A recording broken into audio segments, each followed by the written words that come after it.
More than 1 million people in southern Madagascar will need food aid this year as the effects of the drought have been made worse by the COVID-19 pandemic. This is according to the UN World Food Programme's warning that 1.4 million people, or just over a third of the South's population, will require such aid, almost twice the number that was needed in 2020. The body has appealed for emergency aid of $35 million US. And please note that the following report carries some graphic visuals. The body says with severe malnutrition rates continuing to spiral and many children forced to beg in order to help their families to eat, urgent action is required to prevent a humanitarian crisis. And with drought conditions persisting into 2021 and a poor last harvest, weary communities have few resources to fall back on, and many have had to leave their homes in search of food and work. The COVID-19 pandemic has added to the hardship, causing seasonal employment to dry up. Many families relied on this income to get through the lean season, which peaks between January and April. The situation has forced many people in the country to eat bugs for survival and sell off assets such as livestock. At the epicenter of the crisis, 3 out of 4 children have dropped out of school to help their families search for food. A situation report from WFP shows that about 11% of children under 5 in the 3 most impacted areas suffer from global acute malnutrition, a measure that signifies an increase in risk of illness and death from lack of food. Local authorities have also reported deaths from starvation. Deborah Nguyen is the communications advisor at the World Food Programme and joins us now via Zoom to look into this humanitarian crisis that's unfolding in Madagascar. She joins us in Johannesburg. Thanks so much indeed for joining us, Deborah. We spoke last time, I think at the beginning of December. How have things been since then? Has the situation gotten worse? Unfortunately, the situation in southern Madagascar is of very deep concern for the World Food Programme because we are seeing that the number of hungry people has doubled since the same period last year, which is 1.35 million people who are expected to be highly food insecure between now and April this year, which is the date of the next harvest. And the situation is very abnormal. So every year there is a lean season where people are more prone to food insecurity before the next harvest. But this year is very special because we are seeing that the effects of COVID-19 and 3 years of consecutive drought have really taken a toll on the population.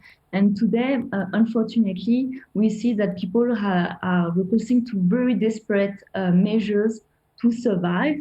And we are observing in Madagascar an exceptional migration of populations to urban centers where people are looking for a small job to get some money to feed their families. And unfortunately, due to lockdown and COVID-19, it's becoming harder and harder for these people to find something to feed their families.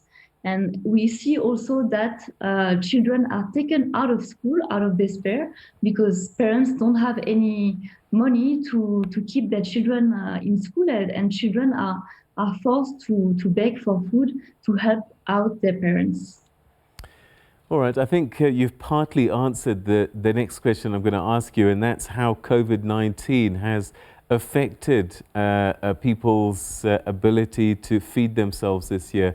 Yes, the weather has been a problem and we've seen these droughts, but as you say, COVID-19 this year has really been an extra burden. So part of that is lockdowns make it difficult for people to go out and about to work. How else has COVID-19 been an exacerbating factor for this hunger? Yeah, so we are seeing that COVID-19 has led to a slowdown of the economy. And because of that, there is much less economic opportunities for people to find a source of income. And this is coupled also with 3 years of drought. It has rained very, very little in the south of Madagascar. And the harvest in 2020 was already really poor. And we expect that the harvest this year in April is going to be even worse, meaning that people who were relying on their very little stock of food have already consumed all their stocks and have been so desperate that they sometimes consume the seeds that they had to plant in last November. And it means that if the harvest in April is even poorer than last year, people will really be left with nothing to eat. In a lot of countries on the continent, during COVID-19, the authorities, the governments have had to dig deep to try and give extra support to its citizens. Has Madagascar been unable to help these people that are food insecure, particularly in the south of the country? Unfortunately, we see that the impact of COVID-19 has led to an economic slowdown, and we are concerned that it means that we will see like a 10 years of economic progress completely shattered by this crisis. And the World Food Programme is supporting the government of Madagascar to help assist the affected population. And we are planning to provide food assistance to 900,000 of the most vulnerable people in the south, which means children, women, and elderly people, those who are suffering the most from hunger because of this crisis. But for that, we need $35 million from now for the next six months. And we need it urgently to avoid a humanitarian catastrophe, because the situation today we see is already very dire. Will this funding help deal with the malnutrition that you're seeing? It will definitely help us, but it's emergency food assistance, so it's really about survival, to give people something to eat so that they can survive. But we also are treating malnutrition in children, because unfortunately we see that the malnutrition in Madagascar is worsening, and it's already a country that has the worst number of children affected by malnutrition. And so this is very important that we prevent malnutrition as well as we treat it to make sure that those children have some kind of future. Are people following COVID-19 protocols in the middle of this? Because I would imagine, you know, when people are dealing with basic survival and trying to find food, perhaps, you know, doing those things that people are urged to do in fighting the pandemic becomes secondary, and then they have another thing that they have to deal with. Yeah, in fact, and the infrastructure in Madagascar are very poor, and it's really difficult, you can imagine, for these poor communities who are now in survival mode to stay in lockdown. It's quite impossible, because every day they have to go out and find some foods and try to make some money. And that's why children have been taken out of school to help their parents beg for money or for food. These droughts, is this an effect of global warming? Are these patterns that are becoming increasingly more severe over time? Was this just incredibly bad luck in this last 3 years? In this part of the world, in the Southern Africa region, temperatures are rising twice as much as the global average. And it means that every year the drought is worsening in this part of the world, and Madagascar is unfortunately affected by this phenomenon.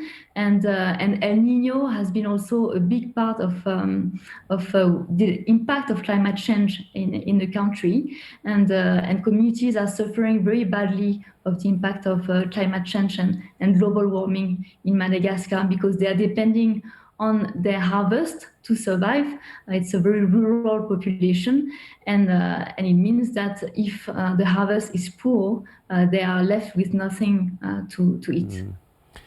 You talked about malnutrition in children, but above and beyond that, it's just about trying to get them to stay in school, and their developmental issues then start to manifest in the middle of food insecurity. Yeah, so that's why we prevent and treat malnutrition in children under 5, because the first years of life for children are the most important for their development. If they are malnourished in that period of time, it will impact their development for the rest of their lives, their intellectual and physical capacities. And that's why we have what we call a school feeding program, where we provide hot meals in schools for children. So it's an incentive for parents to take their children to schools, because they receive a meal, and so it's a meal that parents won't have to worry about for their children.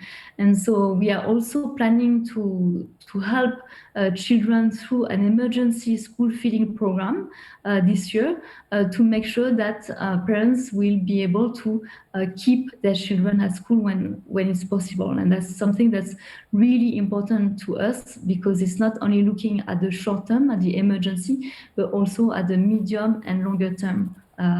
And it will have a big impact on human development for Madagascar. How many children are we looking at that are food insecure? So for children, we talk about malnutrition, and in the worst affected district in the southern region, it's up to 10% of children who are malnourished, which is a very, very high number. And we can see it with our eyes in the south. Children are very, very skinny and are clearly suffering of malnutrition. And it means that if they are malnourished, it's very hard for them to focus in school. And that's why it's important for them to have enough food to eat, so that they can learn and study and focus on what they are learning at school. All right, we've been talking about the south, and that is where the emergency is, but is the northern part of the country also vulnerable, particularly the areas that start to border with the south?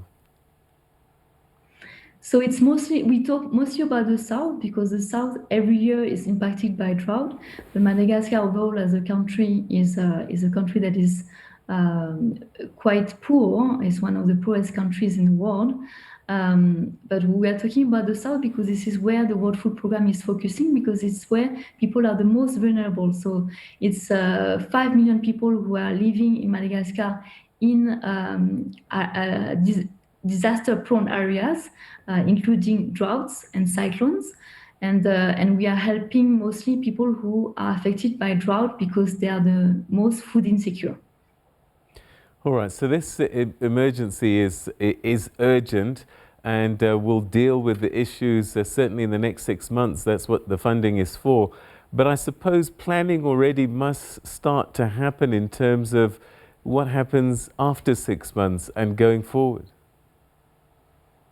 Yeah, so the World Food Programme is calling for funds today to fund the emergency food assistance, to make sure that people who are in a desperate food security situation today get something to eat. But in parallel, we also have medium-term and longer-term projects where we support the government to help those communities to be able to adjust to climate change. For example, we are supporting diversification of crops, so that people don't rely only on maize or rice to survive, but also on different crops that are also nutritious, to make sure that they will have something to eat in case the harvest is poor this year. So this is something we are working on for many years now, and it's important to look at the two aspects in parallel, at the same time, the short-term aspect, which is the emergency, we are trying to save lives,